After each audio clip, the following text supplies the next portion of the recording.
caros estudantes, bem-vindos a mais uma aula aqui da nossa disciplina. E hoje nós vamos continuar abordando então a temática que a gente já viu na última aula e ampliando essa temática, né, que é a diversidade vegetal.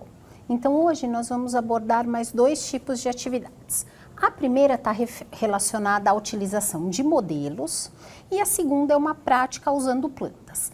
Para essa primeira parte, quem vai me ajudar hoje é a Érica. Tudo bem, Érica? Tudo bem, professora. Bom, a Érica é bióloga e ela é mestranda aqui do nosso departamento de botânica do Instituto de Biociências da USP. Bom, como vocês podem ver aqui no slide 2, os modelos, eles são muito importantes em termos didáticos, né, Érica? Então, eles são bastante usados, tanto quando a gente tem um problema de dimensão, então para coisas muito grandes ou muito pequenas, e também quando a gente quer concretizar algum conceito, alguma coisa que seja muito abstrata. E esse é justamente o nosso problema na disciplina de hoje, porque acho que não tem nada mais abstrato do que o interior de uma planta, né, Érica? Então, a gente vai observar um pouquinho esses modelos que a Érica trouxe pra gente. Érica, vamos começar. O que é esse daqui? Esse São aqui pedaços de pizza, Érica? Imaginando que isso fosse um cilindro completo, isso aqui é uma vista microscópica de uma monocotiledônia. Uhum. Então a gente está falando de plantas com flores, exatamente, né? Tá angiospermas. Então, diferente de uma eudicotiledônia, ela possui os feixes vasculares de maneira aleatória. Ela não tem uma organização fixa, ela não tem uma conformação como as eudicotiledôneas têm. Ah, tá bom. Vamos mostrar aqui para os nossos alunos poderem ver bem. Então, esses daqui seriam os feixes vasculares, exatamente. Né? E aqui é uma visualização tridimensional dos 3 diferentes planos de corte, que Quais nós chamamos são esses? Transversal, que é o perpendicular ao eixo principal da árvore, Tá. e os eixos longitudinais, tangenciais e radiais, que são os eixos paralelos ao eixo principal da árvore. Ah, tá. E o que a gente está vendo aqui, Érica? Me explica. Aqui nós vemos as mesmas estruturas da face transversal, vistas longitudinalmente. Então, aqui é o corte de um elemento de vaso, aqui são as fibras adjacentes e aqui o parênquima. Ah, bacana. Érica, qual que é a diferença desse modelo para esse daqui? Esse modelo aqui é uma eudicotiledônia, uma angiosperma eudicotiledônia. Certo. Então, aqui ela já está em crescimento secundário, diferente desta. As monocotiledôneas, geralmente, elas não têm crescimento secundário. Aqui é uma eudicotiledônia com crescimento secundário, também tridimensional. E aqui nós temos os elementos de vaso, algumas fibras, o parênquima axial, o parênquima radial. E aqui as estruturas, as mesmas estruturas que a gente vê no transversal, a gente vê no longitudinal. Ô, Érica, eu acho que é legal falar para os nossos alunos, né, que são futuros professores, que esses modelos, eles são todos feitos, ó, de papelão, né? Então, esse daqui e esse daqui. Esse daqui é mais rebuscado ainda, né, Érica? Porque ele tem um degrau aqui. Exatamente. E a vantagem é que é um material barato, fácil de trabalhar e de fácil visualização. Pode pensar, né? Érica, e aqui você trouxe um modelo que é bem mais rebuscado, ele é todo trabalhado em isopor e biscuit, né? Isso. O que é esse modelo? Mostra pra gente lá pra cima. Esse modelo é uma eudicotiledônia ainda, e aqui mostra a transição do crescimento primário ao crescimento secundário. Muito bacana, então, né? dessa forma tridimensional, a gente consegue ver como que ela se desenvolve até se transformar nisso aqui. Érica, mostra aqui pra gente o que são esses feixezinhos aqui. Explica aqui são os gente. feixes vasculares, que está produzindo xilema para o interior, floema para o exterior. Ah, muito legal. Pessoal, e aqui vocês estão vendo modelos prontos, né?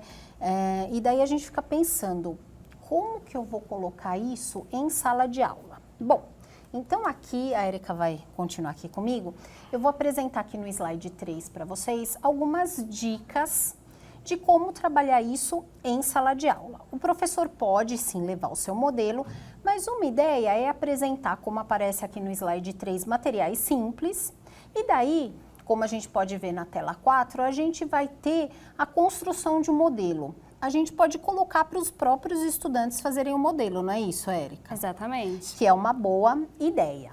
Bom, aqui a gente tem isso, né? Explica pra gente o que são esses materiais aqui, Érica, por favor. Aqui é uma ideia parecida com o que a gente mostrou anteriormente, mas a diferença é que é uma ideia interativa.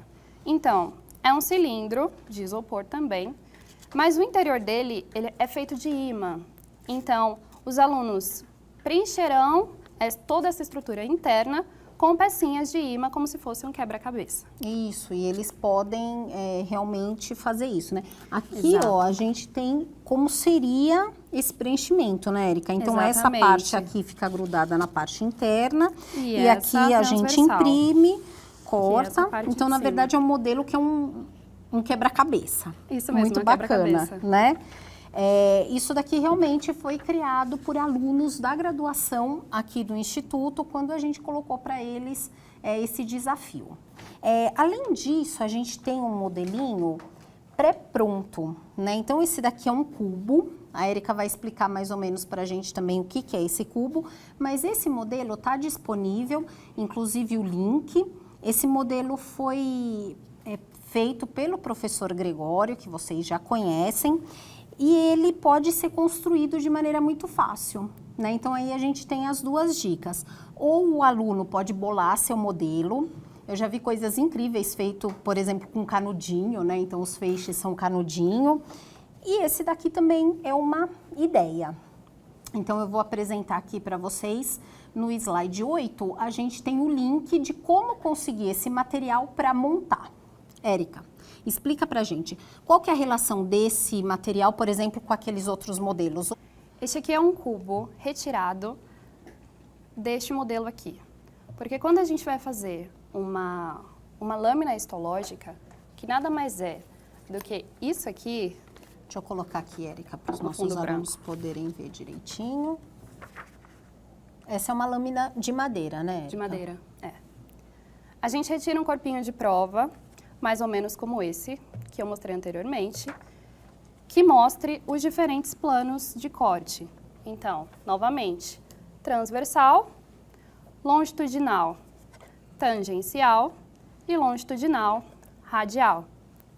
E a partir daí a gente consegue ver algumas estruturas básicas, como, por exemplo, elementos de vaso, parênquima axial, os raios, as fibras. E essas características, elas funcionam mais ou menos como a nossa digital. Cada espécie, ela possui uma organização diferente, e é assim que a gente identifica.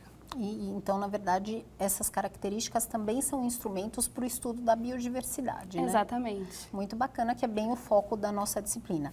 Érica, muito obrigada. Foi um prazer ter você aqui com a gente, viu? Obrigada, muito obrigada, professora. Bom, pessoal, agora a gente vai mudar aqui os artefatos da nossa bancada e eu vou voltar já já apresentando para vocês uma outra atividade também relacionada ao estudo da biodiversidade vegetal.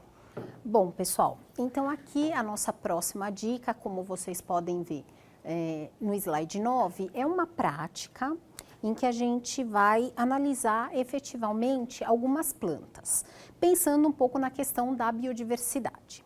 Essa prática também tem um link disponível na internet que está aí para vocês e a gente vai falar um pouquinho de classificação vegetal, utilizando uma abordagem bem recente que é a sistemática filogenética. Então, a nossa ideia não é focar na nomenclatura, mas focar nas ideias. Vocês já viram um pouquinho disso quando vocês tiveram a disciplina de biologia geral. Bom, então, nessa atividade, os alunos eles vão receber um protocolo e eles vão completando esse protocolo. Uma das coisas que eles têm que fazer logo no começo é pensar um pouquinho em hipóteses sobre como teria sido a evolução dos grupos de plantas. Então, aqui eu preciso fazer uma ressalva, tá? A gente vai usar uma classificação mais tradicional, que como a gente já discutiu, ela ainda é usada na escola, mas na academia a gente já usa outro tipo de classificação. Bom, como vocês podem ver aqui no slide 10, a gente quer que além do estudante desenvolver a questão de conhecer a classificação vegetal, ele desenvolva outras habilidades, como formular hipóteses, observar, coletar dados e organizar esses dados, tanto na forma de tabela, quanto na forma de esquema, como a gente pode ver aqui no slide 11. Então, na verdade, esses alunos eles vão formar um cladograma. Qual que é a ideia? Ou os alunos vão a um jardim em que tem uma diversidade de vegetais, ou o professor pode trazer, sim, alguns vegetais para a sala de aula, para o laboratório. Quais vão ser os vegetais analisados, pessoal? Bom, a gente vai começar com uma briófita. Então, aqui a gente pode ver um musgo, né? Se a gente olhar bem de pertinho, a gente vai ver que nessa amostra a gente até tem algumas estruturas reprodutivas. Outra planta que já não é tão comum, mas que também pode ser usada, é a selaginela. Então, aqui a gente tem um exemplar menorzinho. E aqui a gente tem outros exemplares maiores, bem bonitos, né? Que a gente coletou esses daqui aqui no jardim da USP. Essa planta não é tão comum quanto o musgo. Eu aproveitei para trazer aqui algumas outros tipos de plantas. Então, essa daqui é uma pteridófita muito comum que cresce sobre árvores, né? Então, também pode ser usada na prática. E ela tem uma coisa muito peculiar, que ela tem uma nervação muito bonita, né? Uma nervação muito diferente de outras plantas. Então, vale a pena dar uma olhadinha. Aqui uma planta bem comum do nosso dia a dia, a avenca. A gente pode, se tiver um pinheiro disponível na escola, observar o pinheiro, mas um representante, uma parte do pinheiro a gente pode trazer para a classe, né? Que é a pinha. Se for época, pode trazer um pinhão também. E algumas plantas com flores. É importante que elas tenham flores e também algum representante que tenha fruto. Pode ser, por exemplo, uma azaleia, uma violetinha. E para uma planta que tem fruto, pode ser, por exemplo, a pimenteira. Bom, pessoal, o que os alunos vão fazer? O professor vai sugerir um rodízio e eles vão coletar características sobre essas plantas. Essas características vão ser usadas para montar esta tabela aqui. Então, o que a gente tem de dados a serem coletados? Então, vamos ver aqui, ó. A gente tem o número da estação, né, já que eles vão estar em rodízio. A gente tem o nome popular da planta. Tem informação sobre os feixes vasculares, que a gente acabou de falar na nossa última atividade, né? Então, por exemplo, o musgo não tem feixe vascular, selaginela não tem. A samambaia ou avenca, que eu estou usando aqui, tem. Pinheiro tem, pimenteira tem e azaleia tem. Que mais eu vou observar? Se tem flor. Então, por exemplo, no caso do pinheiro, eu vou escrever que não. Ele não tem flor, mas ele tem um estróbilo.